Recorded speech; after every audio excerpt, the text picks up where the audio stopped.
नमस्कार दोस्तों। आज की कहानी मध्य प्रदेश के बहुत ही पिछड़े हुए इलाके की कहानी है, जहां अब भी यह विश्वास है कि अगर किसी औरत के घर दो बच्चे एक साथ पैदा होते हैं तो उनमें से एक बच्चा जरूर पाप का बच्चा है।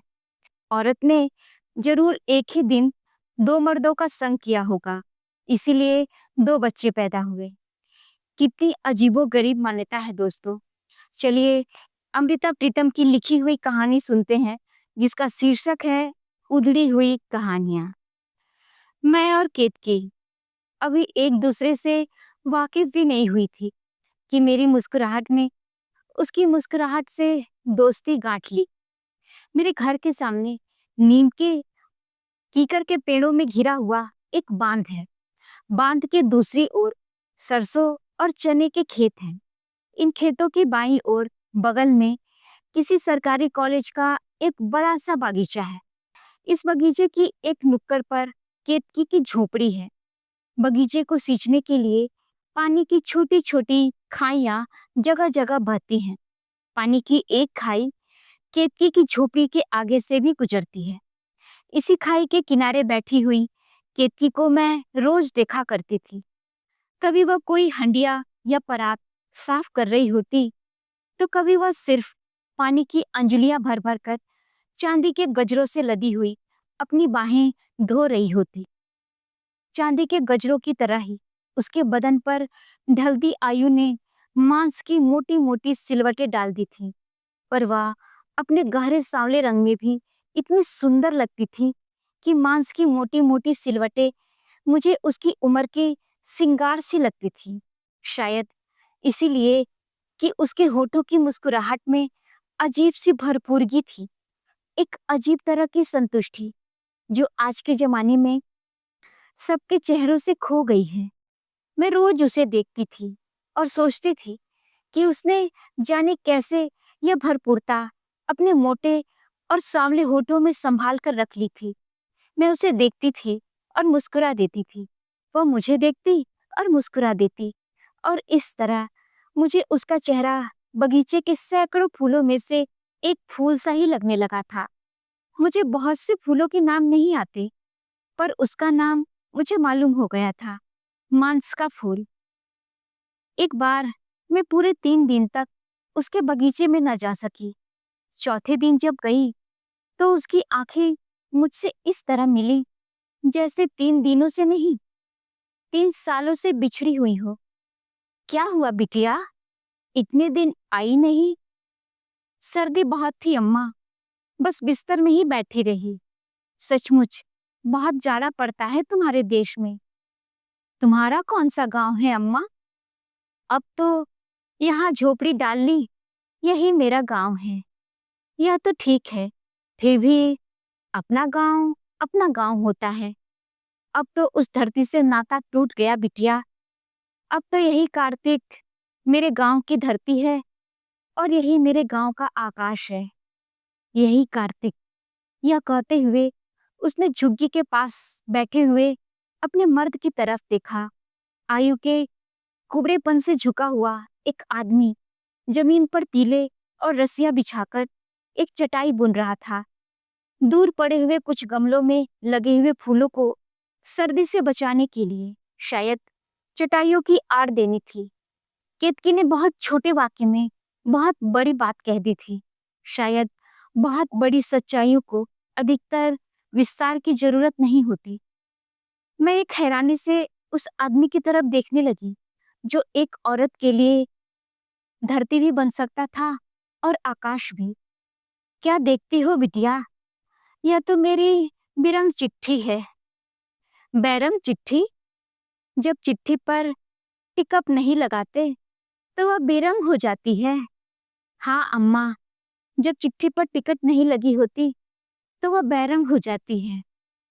फिर उसको लेने वाला दुगना दाम देता है। हाँ अम्मा, उसको लेने के लिए दुगने पैसे देने पड़ते हैं। बस यही समझ लो कि इसको लेने के लिए मैंने दुगने दाम दिए हैं, एक तो तन का दाम और एक मन का। मैं केतकी की तरफ देखने लगी। केतकी का सादा और सांवला चेहरा जिंदगी की किसी बड़ी फिलॉसफी से सुलग उठा था।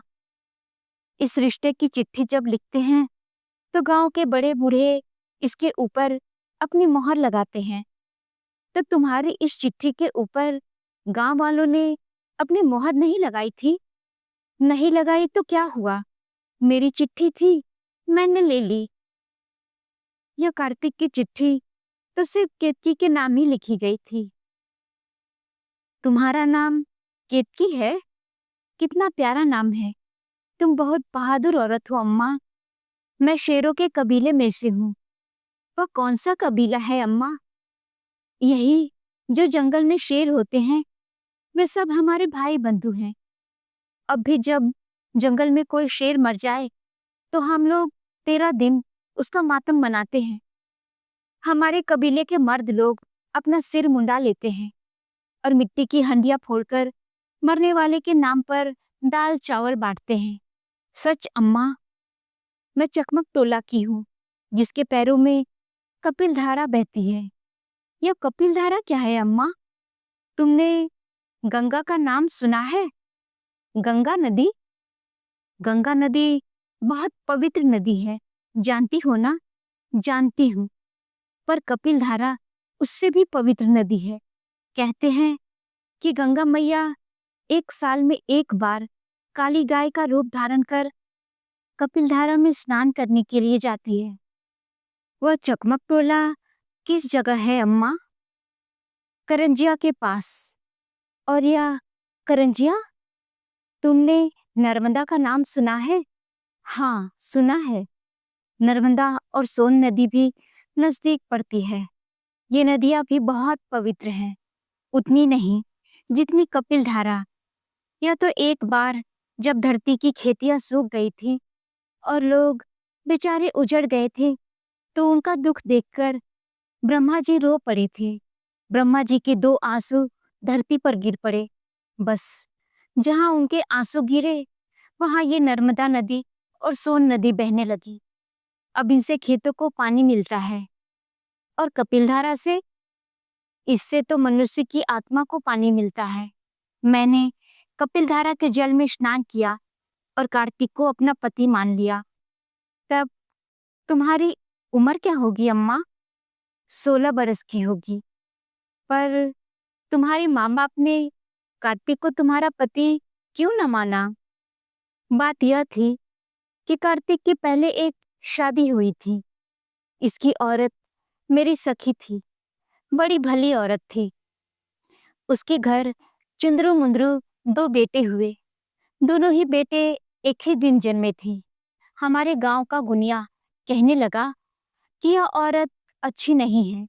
इसने एक ही दिन अपने पति का भी संग किया था और अपने प्रेमी का भी, इसलिए एक की जगह 2 बेटे जन्मे हैं। उस बेचारी पर इतना बड़ा दोष लगा दिया। पर गुनिया की बात को कौन टालेगा? गांव का मुखिया कहने लगा कि रोपी को प्रायश्चित करना होगा। उसका नाम रोपी था। वह बेचारी रो रो कर आधी रह गई। फिर ऐसा हुआ कि रोपी का एक बेटा मर गया। गांव का गुनिया कहने लगा कि जो बेटा मर गया वह पाप का बेटा था, इसीलिए मर गया है। फिर रोपी ने एक दिन दूसरे बेटों को पालने में डाल दिया और थोड़ी दूर जाकर महुए के फूल डलियाने लगी। पास की झाड़ी से भागता हुआ एक हिरन आया। हिरन के पीछे शिकारी कुत्ता लगा हुआ था। शिकारी कुत्ता जब पालने के पास आया तो उसने हिरन का पीछा छोड़ दिया और पालने में पड़े हुए बच्चे को खा लिया। बेचारी रोपी। अब गांव का गुनिया कहने लगा कि जो पाप का बेटा था उसकी आत्मा हिरन के जून में चली गई। तभी तो हिरन भागता हुआ उस दूसरे बेटे को भी खाने के लिए पालने के पास आ गया। पर बच्चे को तो हिरन ने कुछ नहीं किया था, उसको तो शिकारी कुत्ते ने मार दिया था। गुनिया की बात को कोई नहीं समझ सकता बिटिया। वह कहने लगा कि पहले तो पाप की आत्मा हिरन में थी, फिर जल्दी से उस कुत्ते में चली गई। गुनिया लोग बात की बात में मरवा डालते हैं। बसाई का नंदा जब शिकार करने गया था तो उसका तीर किसी हिरन को नहीं लगा था। गुनिया ने कह दिया कि जरूर उसके पीछे उसकी औरत गैर मर्द के साथ सोई होगी, तभी तो उसका तीर निशाने पर नहीं लगा। नंदा ने घर आकर अपनी औरत को तीर से मार दिया। अरे, गुनिया ने कार्तिक से कहा कि वह अपनी औरत को जान से मार डाले।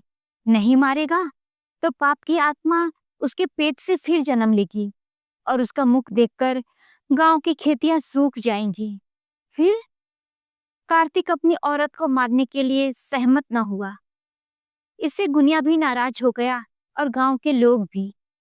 गांव के लोग नाराज हो जाते हैं तो क्या करते हैं? लोग गुनिया से बहुत डरते हैं। सोचते हैं कि अगर गुनिया जादू कर देगा तो सारे गांव के पशु मर जाएंगे। इसीलिए उन्होंने कार्तिक का हुक्का पानी बंद कर दिया। पर वे यह नहीं सोचते थे कि अगर कोई इस तरह अपनी औरत को मार देगा तो वह खुद जिंदा कैसे बचेगा? क्यों? उसका क्या होगा? उसको पुलिस नहीं पकड़ेगी? पुलिस नहीं पकड़ सकती। पुलिस तो तब पकड़ती है जब गांव वाले गवाही देते हैं। पर जब गांव वाले किसी को मारना ठीक समझते हैं तो पुलिस को पता नहीं लगने देते। फिर क्या हुआ? बेचारी रोपी ने तंग आकर महुए के पेड़ से रस्सी बांध ली और अपने गले में डालकर मर गई। बेचारी बेगुनाह रोपी। गांव वालों ने तो समझा कि खत्म हो गई, पर मुझे मालूम था कि बात खत्म नहीं हुई, क्योंकि कार्तिक ने अपने मन में ठान लिया था कि वह गुनिया को जान से मार डालेगा। यह तो मुझे मालूम था कि गुनिया जब मर जाएगा तो मरकर राक्षस बनेगा। वह तो जीते जी भी राक्षस था। जानती हो राक्षस क्या होता है? क्या होता है? जो आदमी दुनिया में किसी से प्रेम नहीं करता, वह मरकर अपने गांव के दरख्तों पर रहता है। उसकी रूह काली हो जाती है और रात को उसकी छाती से आग निकलती है। वह रात को गांव की लड़कियों को डराता है। फिर मुझे उसके मरने का तो गम नहीं था, पर मैं जानती थी कि कार्तिक ने अगर उसको मार दिया तो गांव वाले कार्तिक को उसी दिन तीरों से मार देंगे। फिर मैंने कार्तिक को कपिलधारा में खड़े होकर वचन दिया कि मैं उसकी औरत बनूंगी। हम दोनों इस देश से भाग जाएंगे। मैं जानती थी कि कार्तिक उस देश में रहेगा तो किसी दिन गुनिया को जरूर मार देगा। अगर वह गुनिया को मार देगा तो गांव वाले उसे मार देंगे। तो कार्तिक को बचाने के लिए तुमने अपना देश छोड़ दिया। जानती हूँ वह धरती नरक होती है जहाँ महुआ नहीं उगता, पर क्या करती? अगर वह देश न छोड़ती तो कार्तिक जिंदा न बचता, और जो कार्तिक मर जाता तो वह धरती मेरे लिए नरक बन जाती। देश देश इसके साथ घूमती रही। फिर हमारी रोपी भी तो हमारे पास लौट आई। रोपी कैसे लौट आई? हमने अपने बिटिया का नाम रोपी रख दिया था। यह भी मैंने कपिलधारा में खड़े होकर अपने मन से वचन लिया था कि मेरे पेट में जब भी कोई बेटी होगी तो मैं उसका नाम रोपी रखूंगी। मैं जानती थी कि रोपी का कोई कसूर नहीं था। जब मैंने बिटिया का नाम रोपी रखा तो मेरा कार्तिक बहुत खुश हुआ। अब तो रोपी बहुत बड़ी हो गई होगी। अरे बिटिया, अब तो रोपी के बेटे भी जवान होने लगे।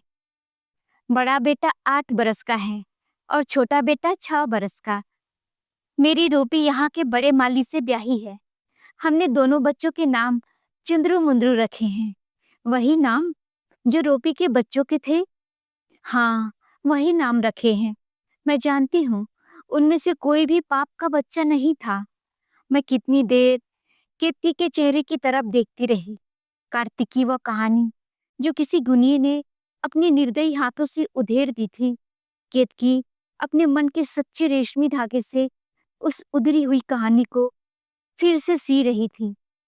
यह एक कहानी की बात है और मुझे भी मालूम नहीं और आपको भी मालूम नहीं कि दुनिया की ये गुनिये दुनिया की कितनी कहानियों को रोज उधेड़ देते हैं। दोस्तों, कहानी कैसी लगे कमेंट में जरूर बताइएगा। मुझे तो अमृता प्रीतम की कहानियां बहुत अच्छी लगती हैं। क्या आपको भी अच्छी लगती हैं? जरूर बताइएगा। आप और उनकी कौन कौन सी कहानियां सुनना पसंद करेंगे? तो चलिए मिलते हैं फिर एक और नई कहानी के साथ। तब तक के लिए सुनते रहिए बोलती किताबें और हाँ, चैनल को सब्सक्राइब ज़रूर कीजिएगा। नमस्कार।